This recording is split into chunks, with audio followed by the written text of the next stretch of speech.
Andrew Cryan reporting there. Joining me here at City Hall, a planning lawyer, Howard Basford, who works for DLA Piper, Gideon Amos from the Town and Country Planning Association, Grant Smith, a photographer who has had his own difficulties on private, public land, photographing buildings, and from Bristol we're joined by Melissa Mean from the think tank Demos. Welcome to you all. Howard, let me start with you. I mean, we'll get a view from all of you in turn. Does private ownership improve the public realm, or is it depriving the public of rights to land?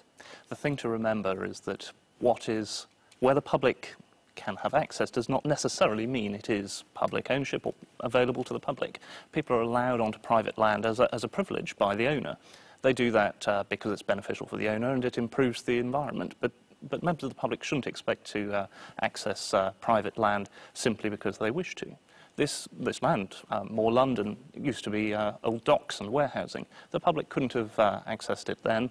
Now it's a beautiful townscape. It's available. It's adding something to London's streetscape, and so it's performing much better than it did when it was in need of regeneration. So there is a balance between allowing people on to enjoy the environment and the needs of developers to manage their estates. Gideon Amos, is the balance right at the moment? Well, I think one of the key things is that there are some fantastic spaces in London that have been created by private bodies. You know, I'm a former local councillor, but I don't think that local councils are perfect and the most wonderful custodians of our public realm. Actually, some places created privately are really fantastic places. What matters is allowing people freedoms and rights to go about their business as they want to in those places. It doesn't matter so much who owns the ground that you're walking on. Grant Smith, just briefly, you've had a number of difficulties trying to film what buildings and what's happened to you. Yes, most of those stop and searches I've had have been in the city, and all but one have been instigated by private security firms who have come out and said, I can't film this building. You've been on public land. Public land. You've been photographing, what, the Gherkin behind us? Is that one of the ones? The Gherkin, Aldermanbury Square, a lot of new developments in the city. The guards have actually approached me, demanded to know who I was, asked for ID, whether I have permission to photograph the building. I've explained I don't need to, as I'm on a public space. And from then it usually escalates into police attention. Guards have stood in front of the camera. I have been intimidated and verbally threatened by security guards in the past. So the police arrive and they're responding to a security guard who's saying there's an aggressive male, or I'm possibly involved in hostile reconnaissance. And my concern is that the guards go beyond their realm, and it was actually quite clear on that film that the guard who told the film crew that they were trespassing, and I think there's confusion there. The guards largely appear to be ignorant of the law. And what happens when the police are called, though? Do they then know their powers or exceed their powers as far as you're concerned? Because the information they've received is from a private organisation. You see the concerns there of the former commissioner. Absolutely, and this is the thing. The police can only act on the information they're given, and if the private security firm gives them information that is misleading, nonetheless, it doesn't matter, they still have to respond. Once the police are there, I've always found the police approach to be very polite, very thorough. They know what the law is. And of course I can carry on doing what I was doing before, because I wasn't doing anything wrong in the first place. As I said, it's on a public space. It's different when we get into the privately owned land. However, I do feel that is a great disappointment. We have this beautiful tract of land in front of us on the Southbank, but you can't take a photograph there without permission. I have to ask the question, why not? Although I should clarify that, you know, if you're taking private photographs and tourists come by here all the time taking photographs of the city or wherever, I mean, you know, exactly. They are not moved on or asked to explain themselves. Let's bring Melissa in here. You've looked at this issue. You know, grants is one issue, but the broader one about this, we rely on the private sector to bring areas back into use. With that, they should have the rights to preserve it, shouldn't they? To an extent, I think the interesting question is why is this happening? And one part of the answer there is the familiar story of local authorities having their powers and responsibilities hollowed out, so it's another thing that's outsourced to the private sector.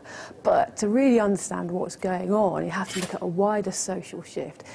The latest European social survey shows that less than a quarter of us actually trust most other people.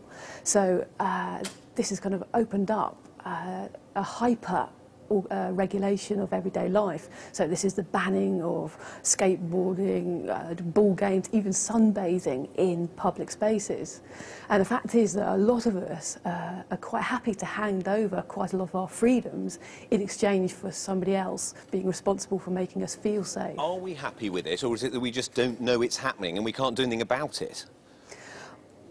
I think people are aware that it's happening. You know, public space is a very important democratic part of cities. It's where we meet, exchange ideas, and if we lose that and they're only open to people or consumers on their very best behaviour, then certainly our cities are losing a lot of their energy, imagination and creativity.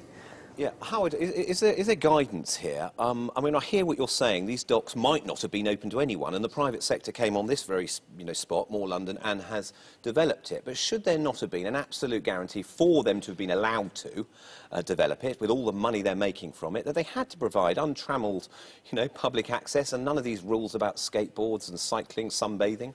These are not freedoms people are losing, and there will have been, as part of the agreements with the local planning authority and the local highway authority, details negotiated as to the balance between the public's rights to come onto the estate and the rights of the owner to protect their estate. But money talks, doesn't it? I mean, you can imagine a local authority or local authorities thinking here, they haven't got the power. They'd rather see it developed, but they're powerless to prevent these kind of infringements. Well, if you're negotiating to obtain planning permission, the local authority has a very strong hand in that negotiation, and it can say we demand a certain amount of access for the public. We think if they think it's important, they can say we think that photographers should be able to use that. Gideon Amos, do you think local authorities do have that kind of power?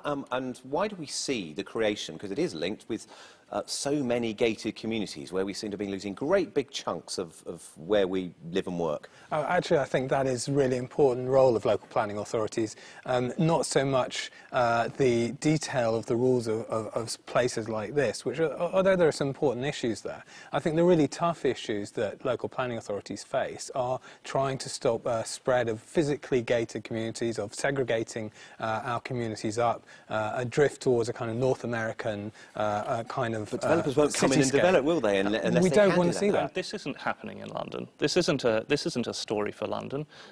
Gated communities in the American style simply aren't being rolled out here. What we are seeing is more and more of London's environment being accessible to the public on reasonable terms, so that people can go to somewhere like the Royal Arsenal at Greenwich. You can go there. A quick last point from you, Grant Smith. Do you feel, since there has been a lot of publicity about the problems recently, do you think the private sector developers are easing off people like you wanting to... No, I don't think so. I think the example that we have right out here is a very good one, because you can set a tripod up and you can photograph the city skyline. Where is the concern from the private developers of that? You're not photographing the building, it's just a location. OK, and Melissa, Mina, last word from you. Where can the community, members of, what can you do to try and ensure more rights before this land is developed? Well, we might need to be much more thoughtful about the kind of guardian and governorship of these places, and we need to experiment not just with private sector or public sector models, but new models like cooperatives and mutuals.